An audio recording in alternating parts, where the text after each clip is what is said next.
Daniel wrote a prophecy so dangerous that even Jesus Christ pointed to it by name and followed it with the most urgent survival command ever recorded. He didn't suggest, he didn't advise, he commanded, "When you see it, do not go back. Do not grab anything. Do not hesitate. Run." And history proves something chilling. The ones who obeyed, lived. The ones who ignored it, over 1 million people, died. So the question is not just, what did Daniel see? The real question is, would you recognize it before it's too late? Pay attention. Watch closely. Don't ignore this. Daniel had been praying, fasting, waiting for 21 days. No answer, no sign, just silence. Then suddenly, an angel appeared, and what he said changes everything. From the first day you prayed, your answer was sent. But for 21 days, I was delayed. Delayed. By what? Not distance, not time. A spiritual prince of Persia, a territorial power, strong enough to block a messenger from heaven. Think about that. This wasn't a minor spirit. This was a ruling force, governing an entire empire in the unseen realm. And it took Michael the archangel to break through just to deliver one message. That means something most people never realize. What you see in the desperate, physical world is not the full reality. Behind governments, behind wars, behind global power shifts, there is a hidden battle raging right now, and Daniel was allowed to see it. The angel revealed something even deeper. When I leave, the Prince of Greece will come. One empire, replaced by another. One spiritual ruler, replaced by another. This is not coincidence. It is structure. There is a hierarchy, angels, archangels, and, on the other side, principalities, ruling forces of darkness assigned to nations. And then comes the warning. At that time, Michael will arise. When that happens, everything changes. Not a local disaster, not a regional war, but the worst period in all of human history. A tribulation, unlike anything before it, and nothing after it. But before that final moment, God showed Daniel a pattern, a preview, a prototype of what is coming. In Daniel chapter 11, we see one of the most precise prophecies ever recorded. It describes kingdoms rising, falling, shifting, with exact accuracy. And then comes the moment. Forces shall appear.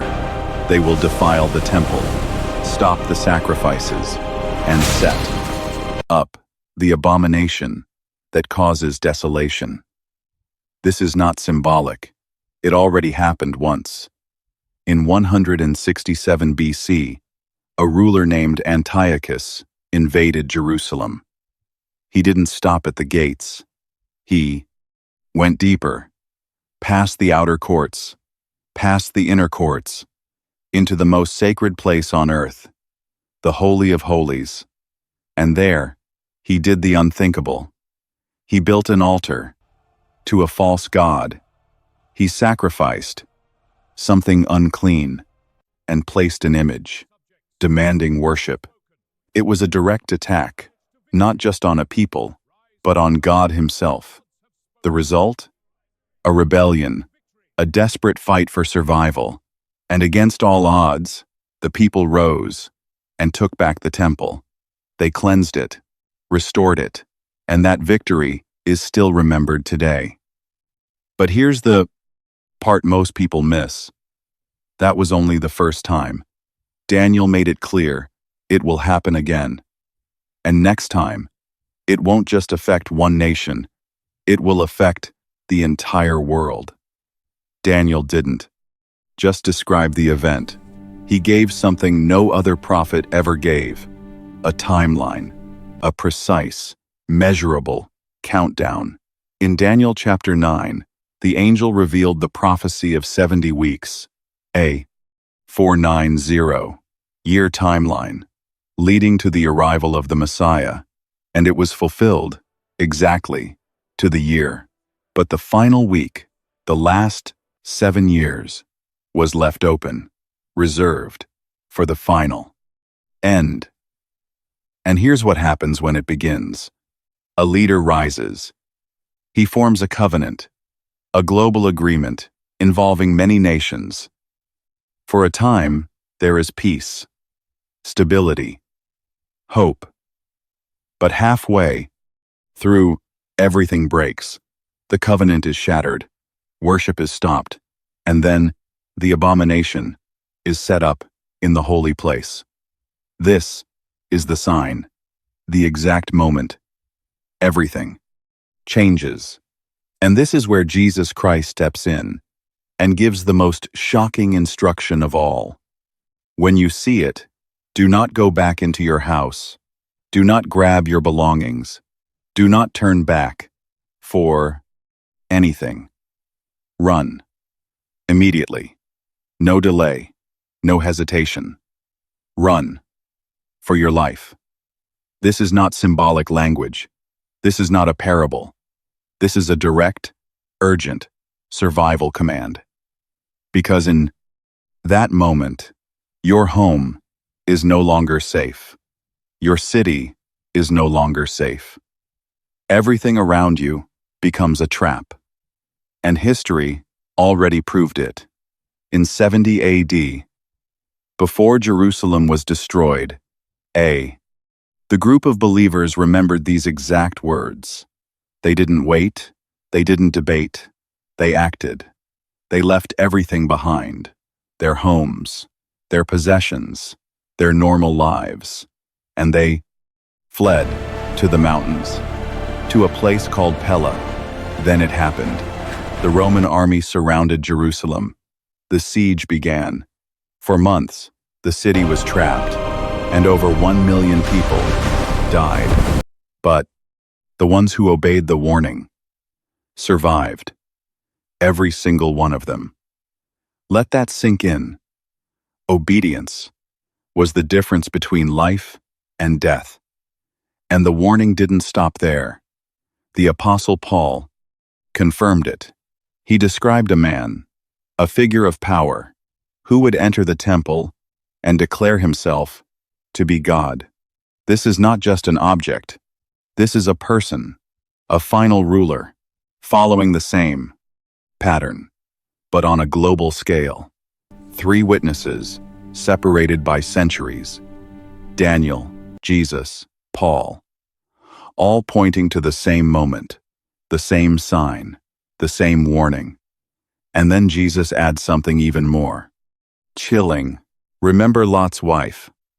One moment, one glance back, and she was gone. Why? Because hesitation is deadly. Looking back is deadly. Holding on to what you're supposed to leave behind can cost you everything. The pattern is clear. Lot fled and lived. The believers fled and lived. The ones who stayed perished. This is not theory. This is a proven pattern. And Daniel takes it even further. He gives an exact count: 1,290 days from the moment that sign appears. A literal countdown begins, tracked day by day. No guesswork, no confusion. A clock starts ticking, and then another marker: 1,335 days, specific moments in a divine timeline. This is precision beyond human design. But here is the most important truth of all. Survival is not about location. It is not about preparation. resources, or strategy. It comes down to one thing: a name. Everyone whose name is written in the book will be delivered. Not the strongest, not the richest, not the most prepared. Only those whose names are written. This is the book of life, the final record that decides everything. Because when this moment comes, there will be no time left to choose. The decision must already be made. The believers who fled didn't hesitate because they had already decided long before the crisis. And when the moment came, they moved without fear, without delay, without looking back, and they lived. Now the question is no longer about prophecy. It's about you. Are you ready? Or are you waiting? Because when the sign appears, there will be no warning beyond what you've already heard. No second chance to prepare. Only a moment to act. Don't ignore this. Decide now. Be ready before it's too late.